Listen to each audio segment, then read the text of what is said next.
Alright, the Flam 5, which is another cool hybrid rudiment.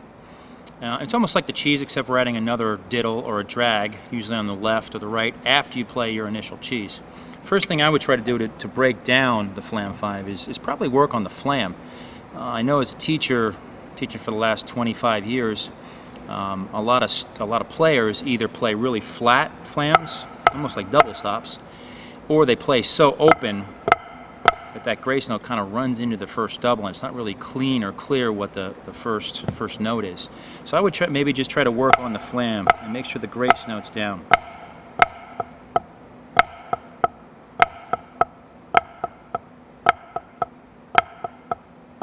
I think one of the biggest things for younger players is that first flam. Sometimes they still don't have the back finger control to stop that stick, or have the fulcrum in the left hand to really control that, and these other fingers if they're playing traditional.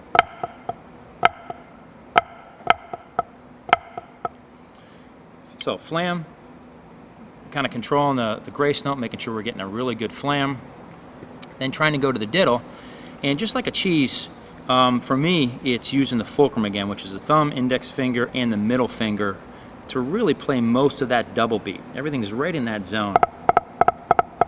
And again, these back fingers add a little bit to control it, to give you a stronger sound. So I turn my wrist, use a little forearm to get that first double.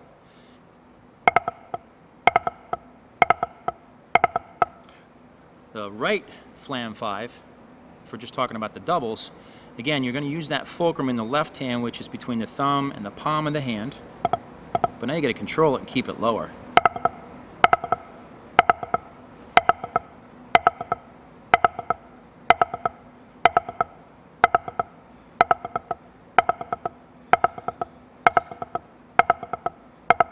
It takes a little time to really kind of control using your fulcrum in your left hand.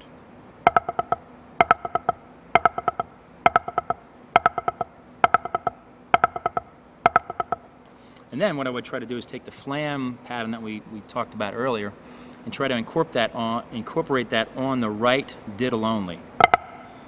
Again, using the fulcrum, the fingers, keeping that grace note down, working on that flam sound.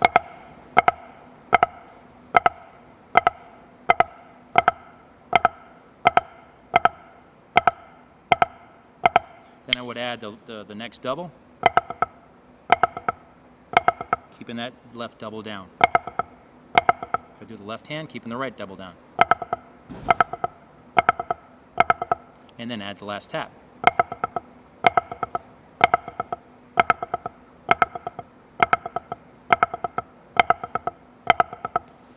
And then eventually, once you get that, I think you need to make sure that we do it at a slower tempo. A lot of players learn these hybrid rudiments where it's like, here's some Flam 5. And everything's just kind of run together. To get the definition and get everything clean, really at that slower tempo, and understanding the mechanics, the technique, and the stroke is so important.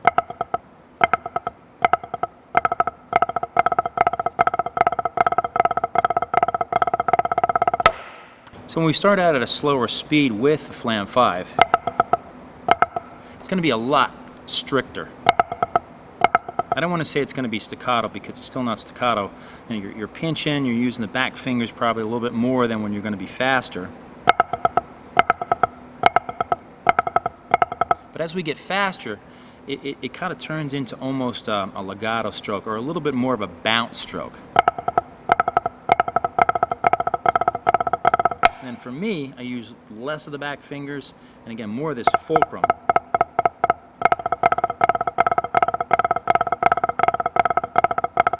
And you can tell the sound becomes a little bit lighter when I play a little bit faster.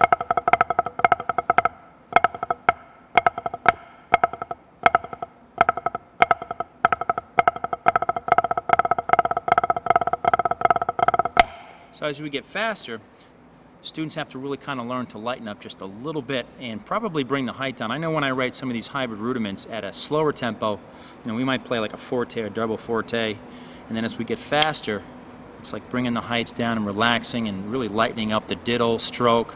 Because to really play those fasters with the same intensity, you're not going to be able to do it. The quality is going to suffer, and you're going to really have a tough time playing it and moving things along, especially if you're playing in a drum line. So lightening up is so important. So I think the most important thing if you're a young player and you're just learning these hybrid rudiments is to start slow, making sure you understand the mechanics.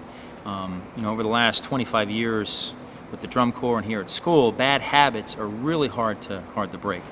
Students will come in and they'll audition, and yes, they can play the hybrid rudiments, but they don't have the finger control, they don't have the fulcrum control. So making sure that you start slow and you get the proper technique and the mechanics is so important. And then you develop that over time. I would just kind of work on something over and over. I mean, if you're in a drum line, your first rehearsal is probably playing eights for 2 hours, just really slow, getting the stroke. It's the same idea.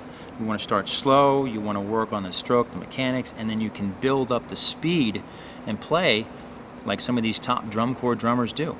But most of these top drum corps drummers have developed in the drum corps using a slower speed. So please remember to do it slow and build up if you want to be one of the best.